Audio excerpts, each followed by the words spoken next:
સુરતમાં માતા પિતા માટે લાલબત્તી સમાન કિસ્સો પ્રકાશમાં આવ્યો। મોબાઈલમાં ગેમ રમવા મુદ્દે માતા પિતાએ ઠપકો આપતા સગીર ભાગી ગયો।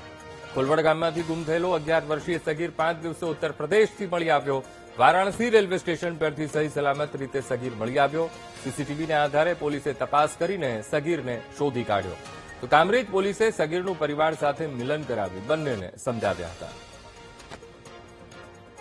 કામરેજના કોલવડ વિસ્તારમાંથી એક 11 વર્ષનું બાળક ગુમ થયું છે એવી એમના વાલી વારસોએ અત્રેના પોલીસ સ્ટેશન ખાતે ફરિયાદ કરતા તરત જ કામરેજ પોલીસ સ્ટેશને અપહરણનો ગુનો દાખલ કરી અને લગભગ 70 જેટલા સીસીટીવી કેમેરાઓ ચેક કરતા સદરુ બાળક કામરેજ ચોકડીથી લઈ અને રેલવે સ્ટેશન સુધી જે જતું દેખાય છે તેના સીસીટીવી બેકઅપ આધારે રેલવે સ્ટેશને આ બાળક ટ્રેસ થતા તરત જ અમોએ સુરત ખાતે રેલવે આરપીએફનો કોન્ટેક્ટ કરી અને તે બાળક બિહારની એક ટ્રેનમાં ચડી ગયેલ અને વારાણસી રેલવે સ્ટેશન ઉપર એ બાળક ટ્રેસ થતા રેલવે પોલીસ સાથે લાઇઝનિંગ કરી તરત જ આરપીએફ સાથે મળી અને કામરેજ પોલીસે બાળકનો કબજો લઈ આજરોજ એ સદરુ બિહારી ફેમિલીના બાળકને પરિવારને સુપરત કરેલ।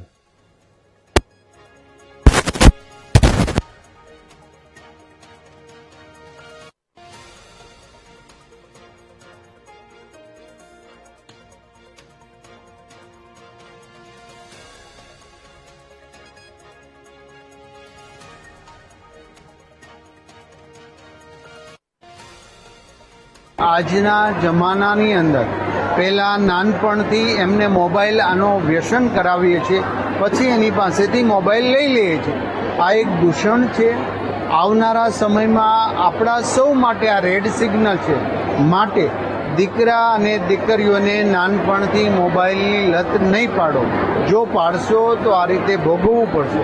ઘણી જગ્યાએ દીકરીઓ આત્મહત્યા સુધી પહોંચી જાય છે, દીકરો આત્મહત્યા સુધી પહોંચી જાય છે, કારણ કે એને મમ્મી પપ્પા કરતાં મોબાઈલ પ્રત્યે વધુ પ્રેમ છે।